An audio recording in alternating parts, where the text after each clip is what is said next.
మనం చాలాసార్లు కొన్ని ఊర్ల మీదుగా ప్రయాణిస్తూ ఉంటాం. వాటిని పెద్దగా పట్టించుకోం. కానీ కొన్నిసార్లు ఆ మామూలుగా కనిపించే ఊర్ల వెనుక ఒక పెద్ద కథే ఉంటుంది. అలాంటి ఒక ఊరు గురించే ఈరోజు మనం మాట్లాడుకోబోతున్నాం. దాని పేరు ఆలేరు. పైకి చాలా సాధారణంగా కనిపించినా దీని రాళ్ల పొరల్లో తరతరాల చరిత్ర దాగి ఉంది. పదండి ఆ కథేంటో చూద్దాం. మనలో చాలామంది హైదరాబాద్ వరంగల్ హైవే మీద ప్రయాణించే ఉంటారు. అప్పుడు ఆలేరు అనే ఈ టౌన్ మనకు తగులుతుంది కదా. చాలామందికి ఇది జస్ట్ ప్రయాణంలో అలా దాటిపోయే ఒక ఊరు అంతే. కాని ఒక్క క్షణం అక్కడ ఆగి ఆలోచిస్తే ఈ నేల వేల సంవత్సరాల చరిత్రకు సాక్ష్యం అని మనకు అర్థమవుతుంది. సరే, ముందుగా దీని లొకేషన్ గురించి మాట్లాడుకుంటే ఆలేరు మన తెలంగాణలోని యాదాద్రి భువనగిరి జిల్లాలో ఉంది. ఇదొక మండల కేంద్రం, నియోజకవర్గ కేంద్రం కూడా. కానీ దీని అస్సలు గుర్తింపు, దాని చరిత్ర ఈ జియోగ్రాఫికల్ బౌండరీలకి చాలా అతీతమైనది. ఇప్పుడు అసలు కథలోకి వెళ్దాం. ఆలేరు చరిత్ర ఎక్కడ మొదలైందో తెలుసా? ఇప్పుడో అప్పుడో కాదు, ఏకంగా పాత రాతియుగం కాలంలోనే దీని మూలాలున్నాయి. అవును, విన్నది నిజమే. ఆదిమానవుడిక్కడ ఉండటానికి కారణం ఏంటి అని మనం ఆలోచిస్తే దానికి చాలా స్పష్టమైన కారణాలున్నాయి. చూడండి, ఆలేటివాగు, ఈదులవాగు, ఈ రెండు వాగుల ఒడ్డున ఉండటంతో నీటికి అస్సలు లోటులేదు. చుట్టూ ఉన్న ఈ పరుపు బండల గుట్టలున్నాయి చూశారా, అవి వాళ్ళకి మంచి షెల్టరిచ్చాయి.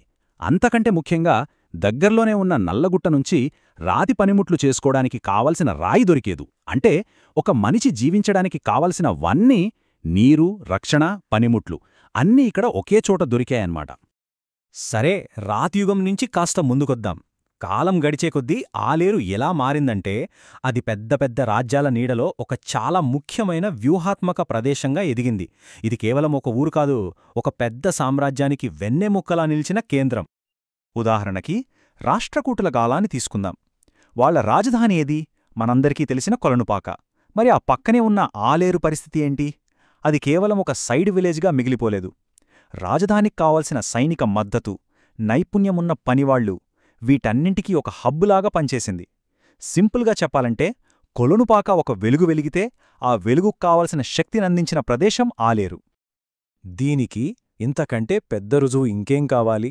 ఆలేరు చుట్టూ ఉన్న ఊరి పేర్లే మొత్తం కథని చెప్పేస్తాయి. ఒక్కసారి ఈ టేబుల్ చూడండి, ఎంత అద్భుతంగా ఉందో.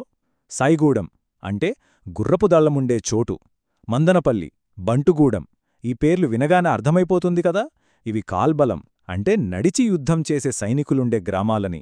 ఇక కాచారంలో సైన్యానికి కావలసిన ఆయుధాల కోసం ఇనుము తయారు చేసేవాళ్లు.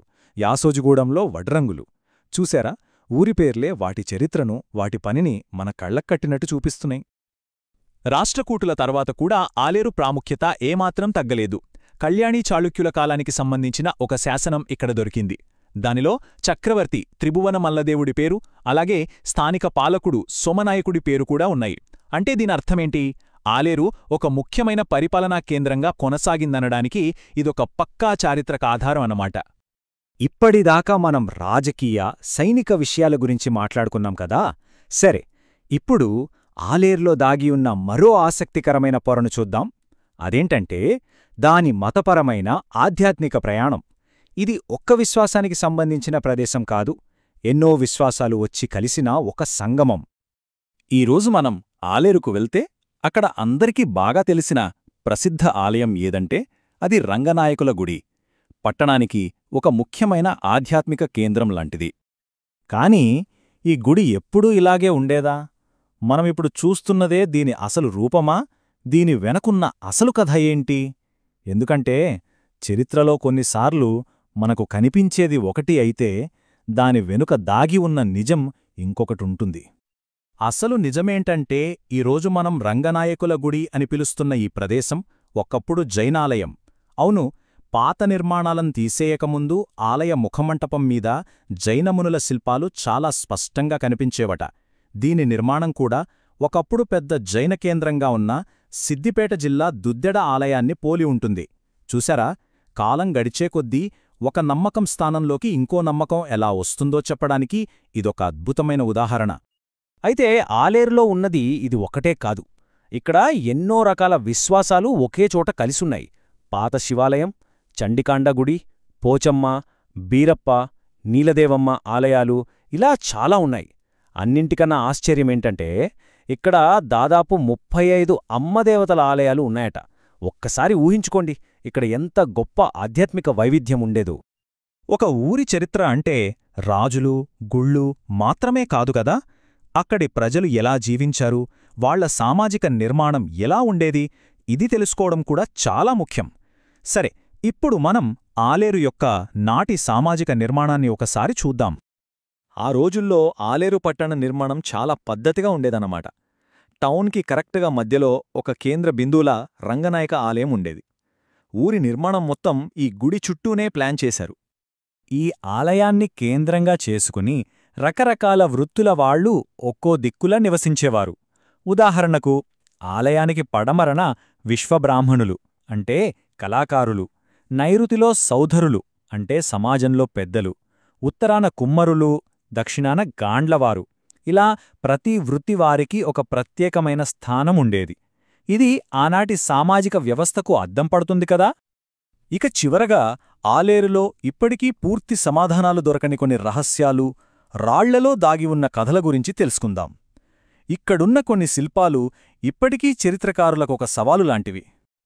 ప్రధాన ఆలయం అంటే రంగనాయకుల గుడి లోపలికి వెళ్తే మనకు 12 అడుగుల పొడవైన భోగశయన విష్ణు విగ్రహం కనిపిస్తుంది. దాని పరిమాణం, దాని శిల్పకళ చూసిన వాళ్ళు ఎవరైనా సరే ఆశ్చర్యపోవాల్సిందే. ఆనాటి కళావైభవానికి ఇదొక ప్రతీక. అక్కడ నుంచి పోచమ్మ గుడికి వెళ్దాం. అక్కడ మనకు పెద్ద మిస్టరీ ఎదురవుతుంది. 3 దేవతల విగ్రహాల మధ్యలో సుఖాసనంలో కూర్చున్న ఒక పురుషుడి శిల్పం. ఆయనెవరు, అక్కడెందుకున్నారు అనేది ఇప్పటికీ ఒక పెద్ద ప్రశ్నార్థకం. ప్రముఖ చరిత్రకారుడు డాక్టర్ ఈమణి శివనాగిరెడ్డి గారు ఈ శిల్పాన్ని పరిశీలించారు. ఆయనేమన్నారంటే అదొక పాశుపతాచార్యుడిది, అంటే ఒక పురాతన శైవ గురువు విగ్రహం అయ్యుండొచ్చు అని అభిప్రాయపడ్డారు. గమనించండి, ఇదొక నిపుణుడి అంచనా మాత్రమే. దీన్ని బట్టి మనకేమర్థమవుతుంది? చరిత్ర అనేది ఎప్పుడూ కొత్త విషయాలు తెలుసుకునే ఒక నిరంతరాన్వేషణ. ఇలాంటి రహస్యాలు ఇంకా ఉన్నాయి. నీలదేవమ్మ గుడిలో ఒక చిన్న రాతి పలక మీద చెక్కిన జంట దేవతల శిల్పం ఉంది. ఆ దేవతలు ఎవరు అనేది ఇప్పటికీ ఎవ్వరూ గుర్తించలేకపోయారు. దీనర్థం ఆలేరు తనలో ఇంకా ఎన్నో రహస్యాలను దాచుకుని కూచుంది. మొత్తంగా ఆలేరు కథ మనకొక ముఖ్యమైన విషయం నేర్పుతుంది. మన రోజూ చూస్తూ చాలా మామూలుగా దాటిపోయే ప్రదేశాల వెనుక కూడా మన ఊహించని చరిత్ర ఉండొచ్చు. ఒక్కసారి మన చుట్టూ ఉన్న పరిసరాలను ఈ కొత్త కోణంలో చూస్తే మన కళ్ల ముందున్న రాళ్లలో, పాతబడ్డ గోడల్లో, చివరికి ఊరి పేరల్లో కూడా ఇంకెన్ని కథలు బయటపడతాయో కదా.